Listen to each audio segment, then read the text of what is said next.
Hi everyone, thank you for having me, thank you for being here. The words that usually don't come together is Bitcoin and yield. So let's try to put them together and see what happens. And could there really be a way for Bitcoin to become the ultimate yielding asset? Now, we're here, well, and this is all fun by the way, so I'll assume you've read that. So we're here to talk about Bitcoin for two reasons, right? Some people gravitated to this asset for philosophical, ideological reasons. A lot of others have gravitated because of basically this chart, right? We all know that Bitcoin has outperformed everything in the world for a very, very long time, which is great. But the question is, where do we go from here? And is it really realistic to expect that this will continue? We'll hope so, but let's assume it doesn't, right? Things become a bit more normal. And there are many, many indicators that are showing us that the future will be a bit more calm, a bit less crazy than it used to be, at least with the Bitcoin. So how do you make it something that's not just speculative, something that's a bit more productive? And this is happening already. This is happening on the crypto native side of things, where people are wrapping Bitcoin into something, or they're staking it and they're putting it into DeFi for obvious purposes.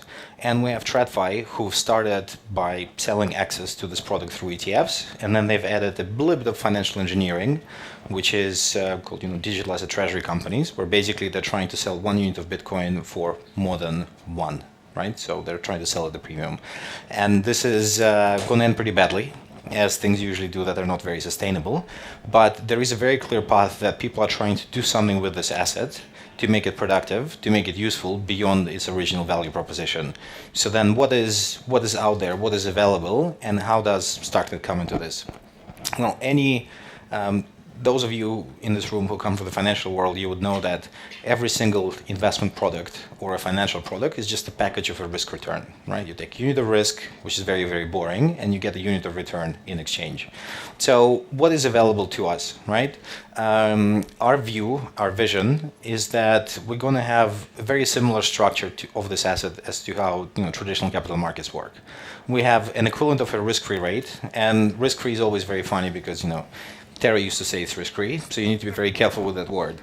But traditionally in finance, what the base rate, right? So someone would argue US treasuries aren't very safe, but we do think of them as risk-free.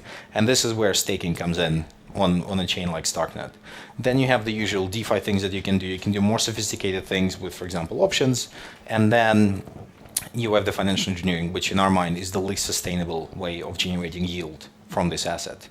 And how does it all come together? Should you be doing just one of those things, all of them together? It's very, very hard and very confusing.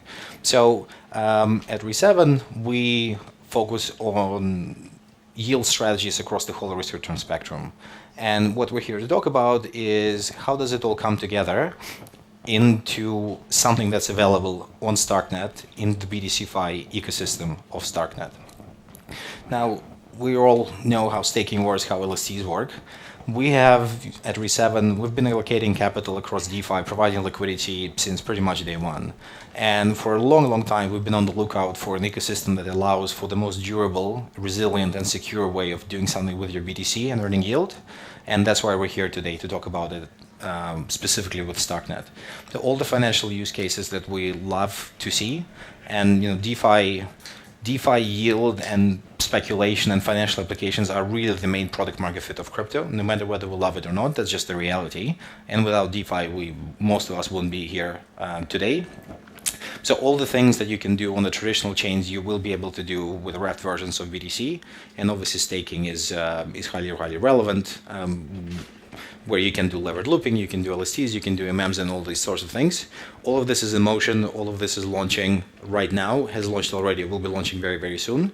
And the job of a yield manager is obviously to earn yield from that. Now, as Ellie said, SEX and Bitcoin, they're very, very different things. They exist in parallel universes. But the reality is that if you think of Bitcoin as a financial asset, then the volatility of it is a source of a very, very natural yield. Just like in traditional finance, people use gold and financial instruments around it to actually earn more units of gold. This is something that we're seeing happen already, where people like miners, especially people like these DATs, digital asset treasury companies, they need to find a way to show that they can turn 100 coins into 101 coin at some point in the future. Otherwise, it's just a non-productive asset that's over time will use its value proposition and will lose its utility, especially in the traditional world. There will always be, crypto natives and DeFi natives and Bitcoin natives who will hold true to their original value proposition, but there'll be less and less of those people because the world is just too big. And options today only exist on centralized exchanges. They do exist a little bit in DeFi, but they're not really usable at any serious scale.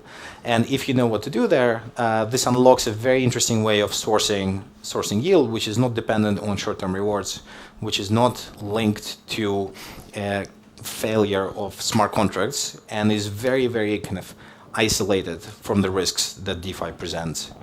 And why are we, who are we to talk about all of this? Well, Re7 is an investment firm running over $1 billion of capital, primarily across DeFi strategies in a variety of different shapes and forms, whether yield-bearing or directional, as well as running quite a bit of infrastructure in the DeFi space, such as vaults and many other things. And we found for a long time people have been approaching us and asking, if you were to pursue a yield strategy on BTC, how would you do it? And we've struggled to answer this question for many, many years because you could do one thing but not the other. You can do one thing, but it will be highly concentrated at one source of risk. So how do you package it all together in a way where you can bring the best, with some risk, obviously, but the best of the traditional world on-chain? And how do you take the best that the on-chain world is able to offer to create something that's at its core a very unusual yield-bearing strategy? Because all we do is weird and unusual things. We don't like to do things that are straightforward or things that make sense. So with that, we created an investment strategy which tries to take the most advantage of everything that's happening around us, where we pack up the ability to stake, the ability to deploy capital on chain, and the ability to source yield from option strategies. Now, this is the track record of that specific strategy, and given that you've all read the disclaimer, but just for the sake of repeating it, obviously this is not an indication of future returns in any shape or form. This is more to indicate that something is truly feasible and achievable with a Bitcoin strategy, where you can turn it into something that's quite productive with some degree of risk, obviously. And that's what we're here to announce. So Re7 has rolled out its first Bitcoin yield fund that, as of a couple of days ago, is also available on Starknet in a tokenized format, where people can get access to this fully on-chain in a permissionless way, getting full exposure in the back end to all of the stuff that's happening in the format of a traditional fund structure. Now, we are excited about this because this is, in our mind, the first scalable way of generating sustainable yield on this asset in a very funky and unusual package where you combine a portfolio of different risks, hopefully kind of hedging the portfolio out to a certain degree. We're excited because this is now becoming a key Lego piece of the Starknet BTCFi ecosystem, where you'll be able to do a lot of things with it just like you would with any other token. And obviously just having access to something like this on chain is pretty cool in our mind. So with that, we have quite a bit of time, so happy to answer any questions. I'm the founder of Re7 and excited to share this with you.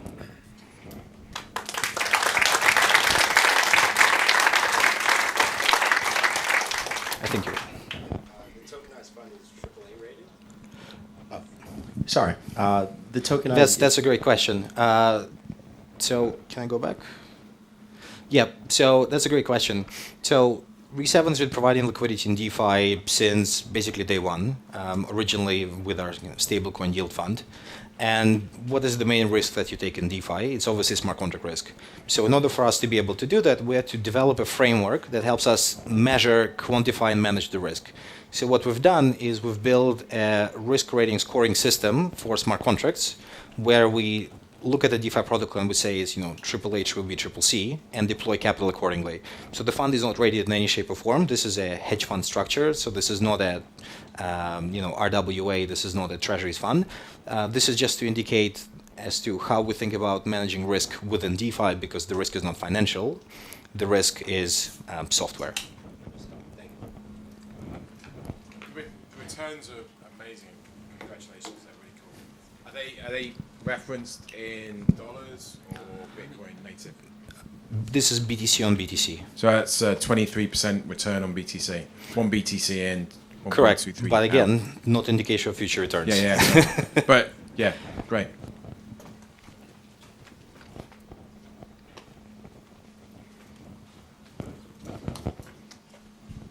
Hi. So the strategies that you run for the BTC fund, is that all on chain? So if you buy the tokenized product, you taking off chain risk there, or is it all on chain on Starknet? You're taking both. So in order for anyone to deploy capital on chain, we believe that the only way to do it sustainably is to be insanely diversified.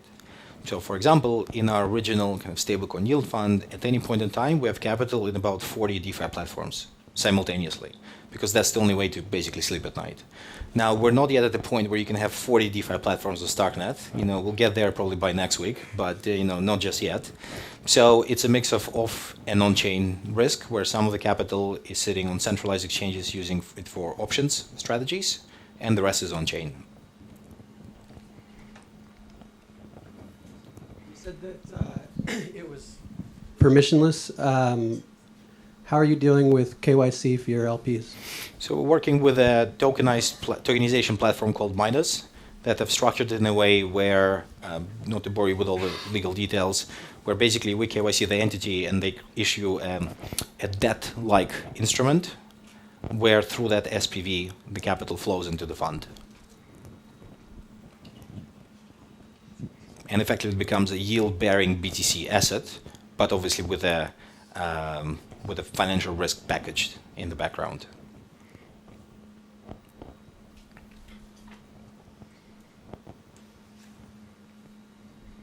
Thank you.